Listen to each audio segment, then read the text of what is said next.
Oigan, solo para posicionarles un punto, se acaba de presentar el informe de Sin Fronteras de 15 años de lo que ha sido la detención sin excepción, 15 años de monitoreo de la situación de los derechos humanos de las personas migrantes privadas de su libertad en estaciones migratorias de México, y está justo la directora de Sin Fronteras, quienes puede dar rapidísimo pues cuáles fueron los tres grandes descubrimientos que están dando con esta documentación que se lleva ya desde hace 15 años, sobre todo en el contexto ahora de lo que implica la entrada de un gobierno que a través de discurso de odio se ha podido posicionar, y que vemos más que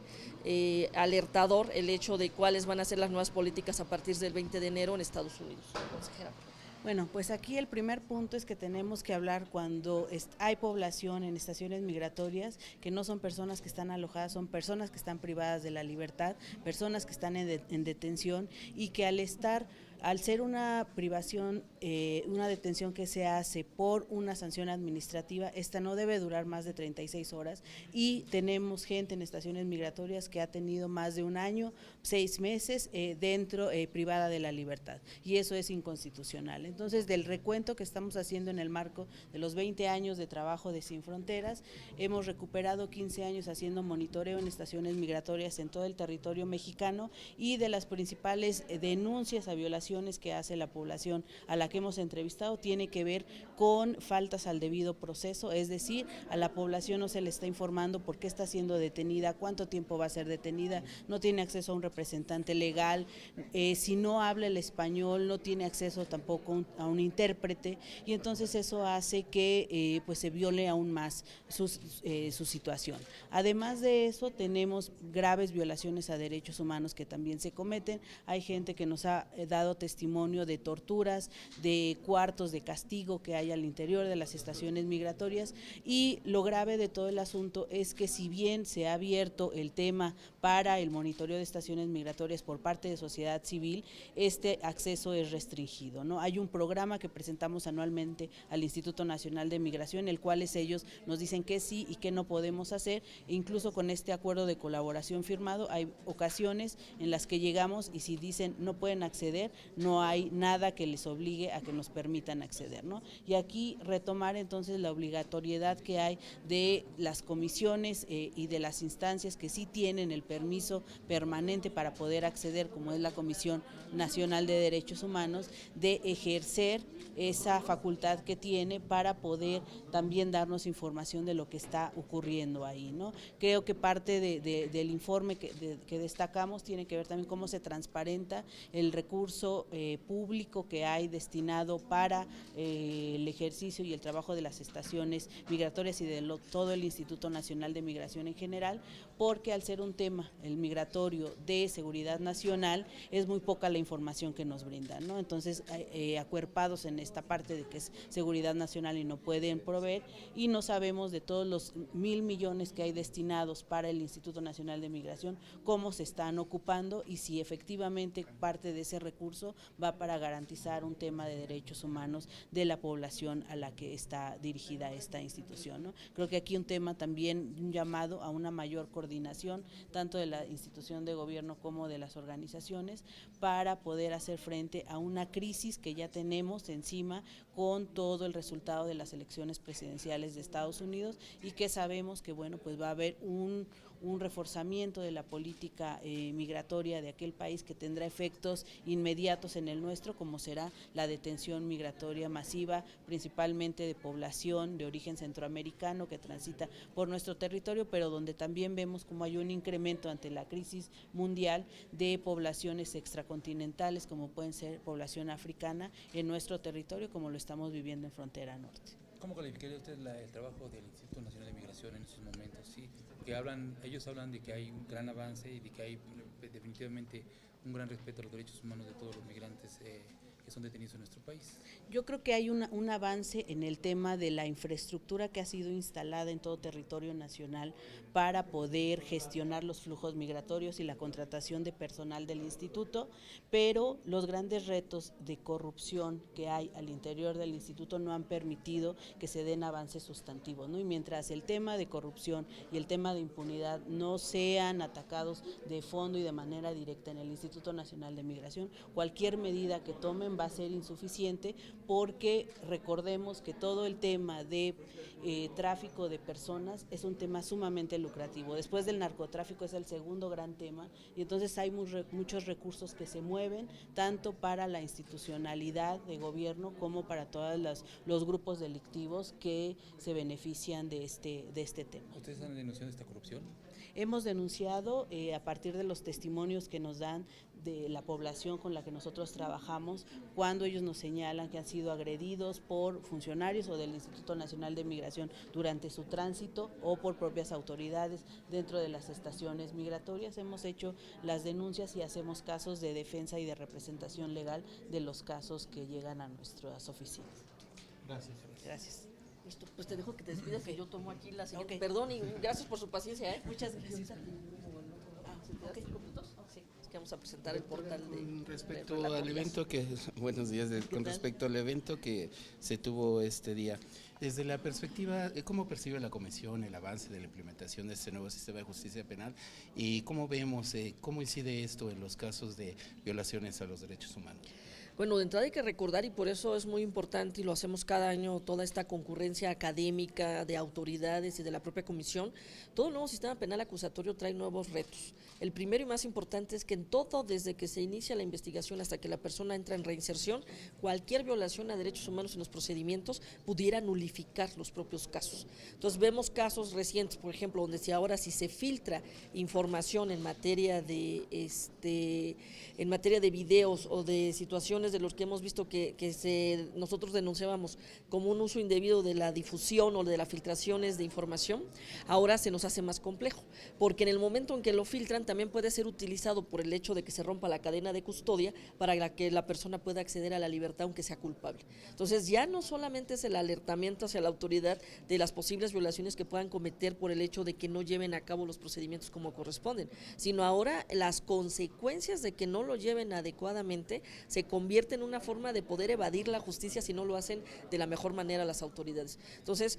sí traemos ya casos que estamos documentando, uno de ellos en lo que nos pasó en el caso Narvarte, que se difundió información, pero ese fue antes de que entrara el nuevo sistema penal. Entonces, ahí lo que estamos viendo la responsabilidad, las situaciones de que no debe haber filtración, el que como este tipo de filtraciones y la responsabilidad de la confidencialidad de la información se compromete, pero luego vemos el caso de Aristegui en el tema de las filtraciones de los videos de lo que se había entregado a la Procuraduría, pero ya está vigente el nuevo sistema penal. Automáticamente ahora no solamente es la responsabilidad por la filtración, sino que los probables responsables, cuando los detengan, pueden utilizar como una defensa el hecho de que ya se mediatizó la información que era parte para acusarlos. Entonces vean lo complejo que ahora nos llevan los nuevos esquemas que tiene el nuevo sistema penal acusatorio. La otra, y es mucho de información a la sociedad, se está generando como que una percepción de que ahora es más fácil evadir el que sean recluidos. Eso es una cuestión que hay que tomar con mucho cuidado. No quiere decir que se trate de sacar a las personas que sean responsables, pero el nivel de saturación y la cuestión del acrecentamiento de las penas no permitían medidas alternativas para que pudieran tener su reinserción o purgar su condena. Y ahora pareciera que está saliendo más personas que están cometiendo o están reincidiendo en calle en vez de la reinserción. De ahí la importancia, el foro del día de hoy va encaminado a qué medidas de reinserción para que haya materia de dignidad dentro de la propia reclusión tienen que implementar las autoridades. Muchos de ellos, y ustedes lo han visto de lo que todo este año hemos reportado como institución,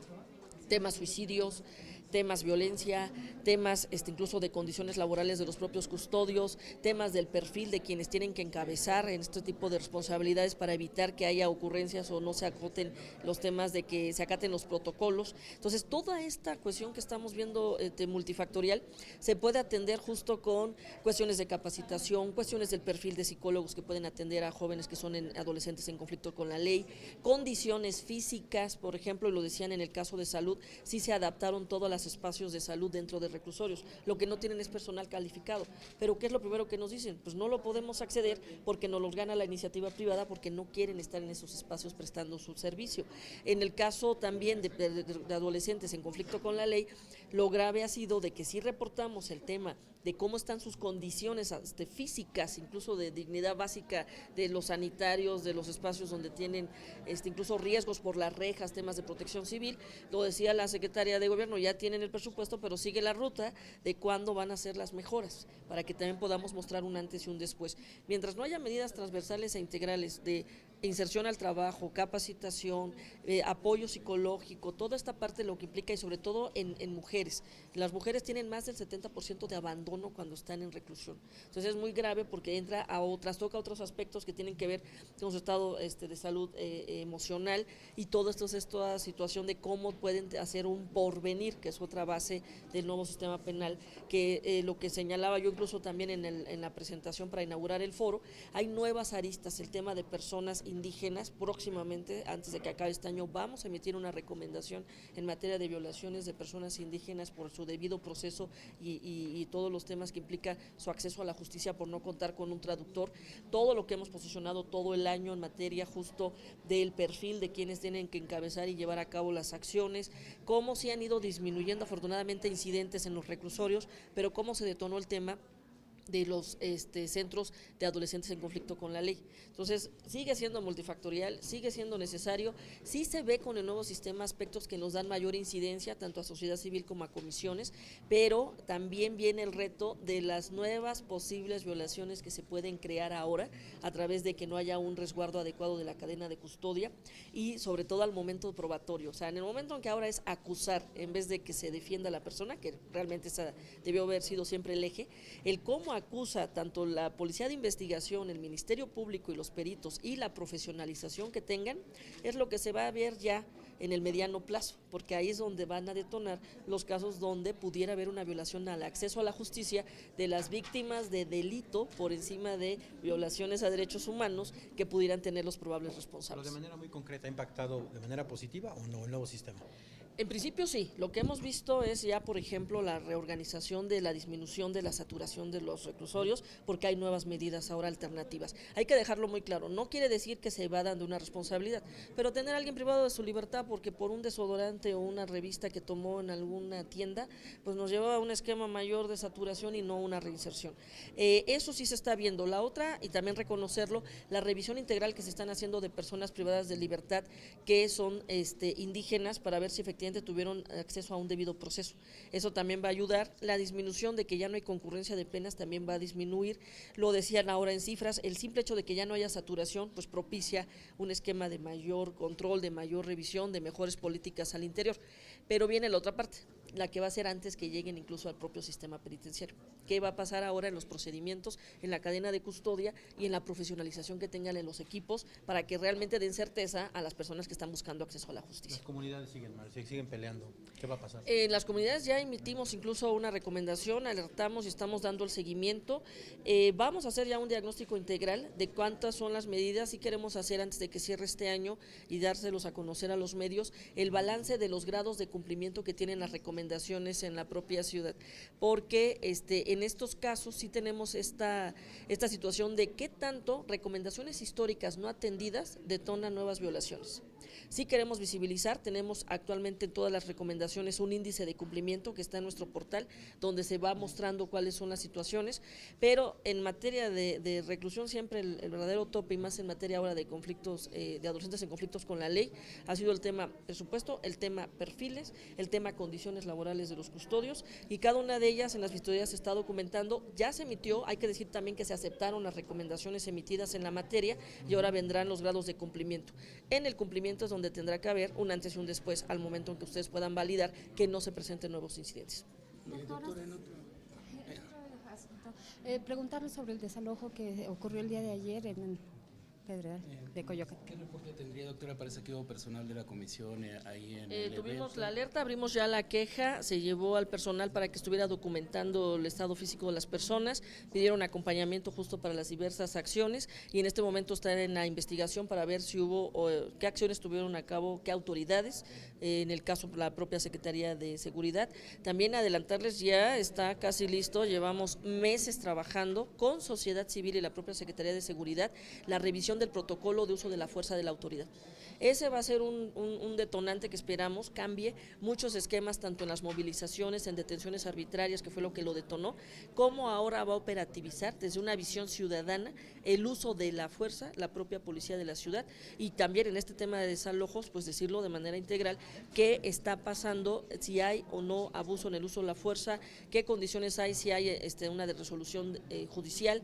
Nosotros se lo hemos dicho incluso a las personas que nos reportan estos incidentes, estamos limitados a revisar sentencias judiciales donde si es un tema de desalojo, pues la propia comisión no puede entrar salvo que hubiera una violación a debido proceso. Pero lo que sí también estamos acompañando es cómo se llevan a cabo los operativos para que no haya violaciones por el abuso en uso de la fuerza que pudiera darse en estos casos. En este de ayer sí tenemos ya la queja abierta, la documentación de las personas que al parecer fueron lesionadas, y vamos a empezar a deslindar la responsabilidad. Hay casos como el de Chantiolín, 12 años tomando un inmueble que no era de ellos, se les desaloja y ahora están en la calle, e inclusive el gobierno está negociando con ellos, uno de ellos ya se inició proceso en su contra. Además, estos sujetos tienen tomado otro inmueble que está también en circuito interior y inclusive se burlan a través de las redes sociales, saben que no es de ellos porque yo platiqué con la dueña. ¿Qué pasa con estos grupos que se dicen culturales? Mire, nosotros lo que hacemos siempre muy respetuosos es que cuando alguien tiene un mejor derecho y lo lleva ante las instancias judiciales y ya una autoridad determina y no hubo una violación, nosotros no tenemos un margen de ni revocar, ni modificar, ni generar una situación que entorpezca lo que tendría derecho la tercera persona, más lo que tiene que hacer la autoridad para que se pueda llevar a cabo las acciones. Lo que sí hay que ver de manera integral es que, sabiendo que han existido históricamente grupos en la ciudad que se organizaron y que tenían espacios donde estaban teniendo este ejercicio de la habitación, pues sí es ya importante que tanto la propia Secretaría de Gobierno, la propia autoridad de la Secretaría de Seguridad, haya una coordinación y hablen también con los actores, porque lejos de confrontar en el espacio público, generar condiciones donde también se afecta a personas que pudieran estar hasta que se determine la condición jurídica de quién tiene mejor derecho, pues sí hay que verlo ya de una manera integral y social, porque vienen hasta de históricos del año del 85 en los terremotos, hasta los que pudieran ser grupos sociales o hasta los que pudieran indebidamente estar ocupando un espacio. Entonces sí es un tema que no necesariamente tendría que desarticularse, se tiene que ver de manera integral por parte de gobierno, convocar, ver qué condiciones se están dando, qué otras posibilidades se están dando también para acceso a la vivienda a la ciudad. No hay que olvidar que también se está exacerbando los costos de lo que implica una vivienda en esta ciudad y está sobre todo afectando a los millennials jóvenes, que ahora el 70% de su salario se va a pagar una renta. Entonces, cuando lo vemos de manera integral es qué acceso hay para una vivienda digna, qué acceso hay para que cuando alguien tiene un mejor derecho haya condiciones para que recupere su propiedad, pero qué pasa con cuestiones históricas de décadas que no se habían atendido de manera integral. Y eso sí, hemos pedido que sea concertación social de la propia Secretaría de Gobierno quien propicie esquemas de diálogo para que no haya confrontación en el espacio Siguen público. en la calle y los vecinos de la Cuauhtémoc ya están muy enojados de la colonia. Quedará ahí justo. Nosotros siempre apostamos a que haya mesas de trabajo, diálogo, acercamiento, formas en que puedan llevar a cabo las mejores atenciones, sabiendo, y sí, no hay que decirlo de que sea una cuestión única, sino que son aspectos que llevan décadas que necesitan una atención integral en la propia ciudad. Porque no hubo problema con el desalojo de los indigentes,